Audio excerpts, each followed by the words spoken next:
السلام عليكم. بيبدأ الفيلم مع شاب حرامي اسمه سيرو بيتمشى في حي راقي في عاصمة الأرجنتين، وشاف عربية جديدة وحاول يفتحها. فعلا بينجح ودخل جوه وفك جهاز التسجيل وبيفتح سقف العربية، بيلاقي نضارة جديدة وبتعجبه وبيحطها في شنطته، وقدر يلم كل حاجة من العربية وكان في منتهى السعادة. وبعدها بيفتح باب العربية ولكن بيلاقي الباب مقفول، بيحاول يفتح البيبان التانية بيلاقيها مقفولة، وقرر يرجع لباب العربية اللي ورا وبيحاول يفتحه، وكان خايف قوي وباين عليه الذعر، حتى قرر يكسر ازاز العربيه لكن برضه منفعش. ورفض سيرو انه يستسلم وبدا يفك فرش العربيه وحتى فرش الباب، وفضل يضغط عليه من جوه ولكن بيعور نفسه، وبرضه باب العربيه مش عايز يفتح. وسيرو مش قادر يتملك في اعصابه وبيضرب طلقه في الازاز اللي قدام، ولما بيضرب في الازاز الرصاصه بترجع على رجله وبيتعور وبيتألم جدا. بعدها بيقلع التيشيرت عشان يلفه على رجله عشان يوقف النزيف،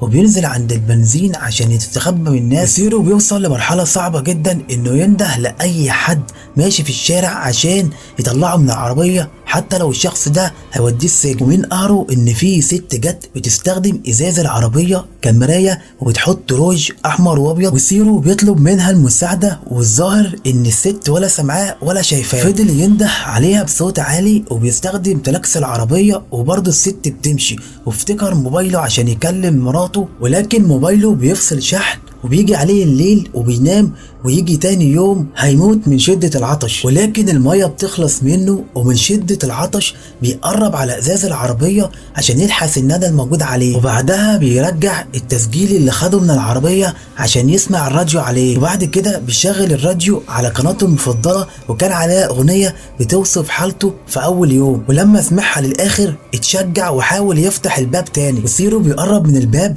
ومعاه حديدة وبيحاول يفتح الباب لكن مفيش فايدة، وبيجيله اتصال فجأة على شاشة العربية. راح يرد على الاتصال، بيجيله واحد يقول له انا الدكتور إنريكو فيراري. بيرحب بسيرو في العربية وبيقول له ان العربية دي فيها اوبشنات كتير، وبيقول له انا اتعرضت للسرقة 28 مرة في حياتي وانت اللص رقم 29 اللي حاول يسرقني. وفضل فيراري يستفز سيرو لحد ما طلعه عن شعوره، لحد ما زعق له بيقول له طلعني بره العربية وقال له اخرس، وبعدها قفل المكالمة.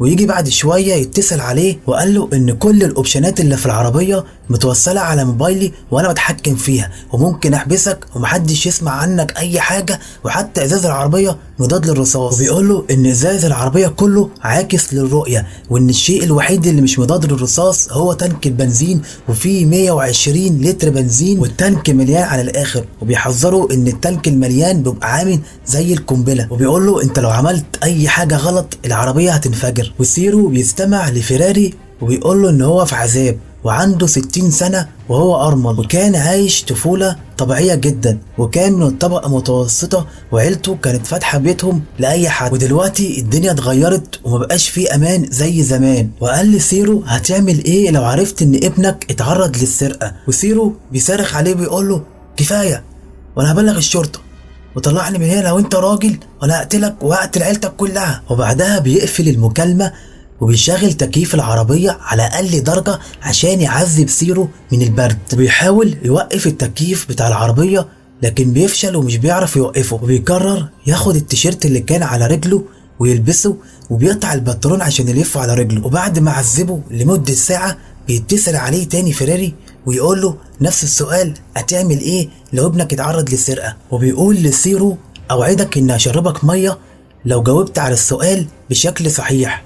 وهنا بيجاوب على السؤال سيرو لكن الإجابة مش بتعجب فيراري، وسيرو بيقول له أنا آسف وندمان على كل حاجة. وبيرد عليه يقول له إن في لصوص سرقوا بيت بنتي في شهر ديسمبر اللي فات، وكان مدرب بنته على مواقف زي دي وإنها ما تبصش في عين اللصوص وتكون معاها فلوس دايما عشان تديها لهم. ولكن التدريب ما كانش كافي، وفضلوا اللصوص حاطين مسدس على راس احفادي لمده 3 ساعات. ولكن سيرو مش مهتم بكل الكلام ده، وبيقول له انت ازاي دكتور وبتحرم شخص من الميه؟ فبيساله بيحييه على السؤال ده، وبيساله ويقول له خمن انا دكتور مختص في ايه. وقبل ما ينهي معاه الكلام بيجي عربيه شرطه، وبتيجي العربيه تركن قدام العربيه اللي فيها سيرو، وبيجيله الامل تاني وبيفضل يزعق عشان يلفت انتباه الضابط، ولكن طبعا الضابط مش شايفه وبينزل يحط على الازاز مخالفه للعربيه ويسيبه ويمشي. وفيراري بيساله على اسمه بالكامل ورقم بطاقته، ومقابل كده انه هيشربوا ميه. وبعد ما سيرو بيجاوبه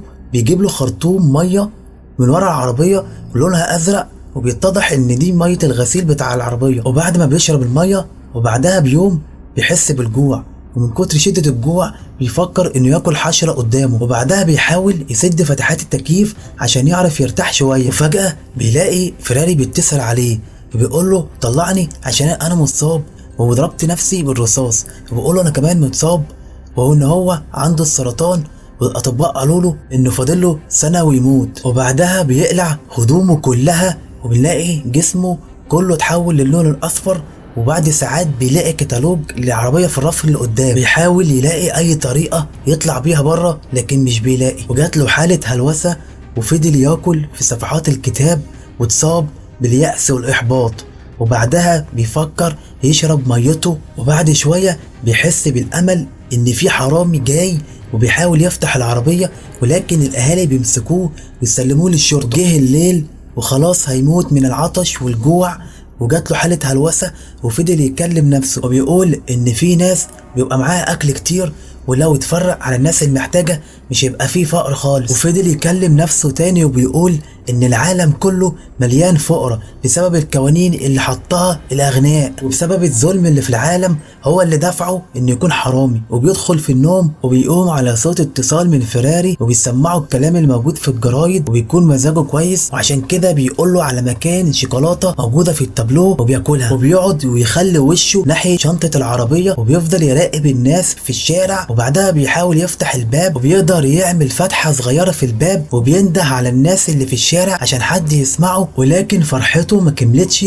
وللاسف بدون نتيجه. واتصل بيه فيراري وقال له انا وصلت لاهلك عن طريق رقم البطاقه. وسيرو بيحذره انه يقرب لهم وبيعيط وبيقول له انت ليه بتعذبني كده؟ لكن فيراري مش مهتم بكلامه وبيقول له انا عرفت سجلك الاجرامي كله وعارف انك قتلت واحد قبل كده. بيقول له انا عارف سجلك الاجرامي كله من ساعه ما بدات سرقه. وحاول سيرو ينكر اللي عمله، لكن في الاخر بيعترف انه عمل اخطاء كتير. يقول له انا دفعت تمن كل حاجه بسبب اللي انت عملته معايا. وفجاه بيلاقي بطاريه طاقه شمسيه وبيشحن البطاريه بتاعته وبيتصل بمراته، ولكن المكالمه بتتحول للبريد الصوتي وبيعترف لمراته بيقول لها انا عمري ما هكون لسه تاني. وسيرو اتصدم لما داس على زرار التشغيل بتاع العربيه وبيلاقيها اشتغلت بدون مفتاح، لكن قرر انه يتحرك وربط حزام الامان وجاي ماشي بالعربيه لقى الفتيس متعلق على وضع القياده للخلف. قرر يسوق العربيه بالخلف وفضل يخبط العربيه في العمود الكهرباء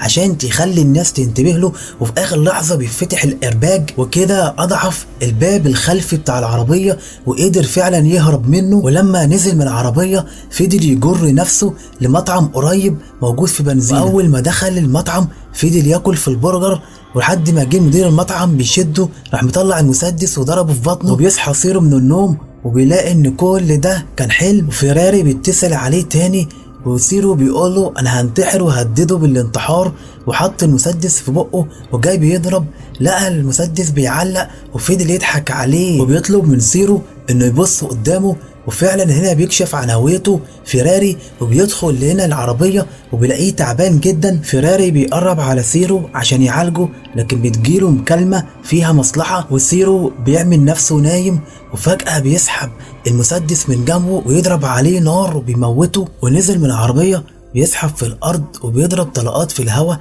عشان الناس تيجي تساعده. وهنا نكتشف ان فيراري لسه عايش وبيرجعه تاني للعربية، والشرطة تيجي تثبتهم وتطلب من فيراري انه ينزل ايده والمسدس.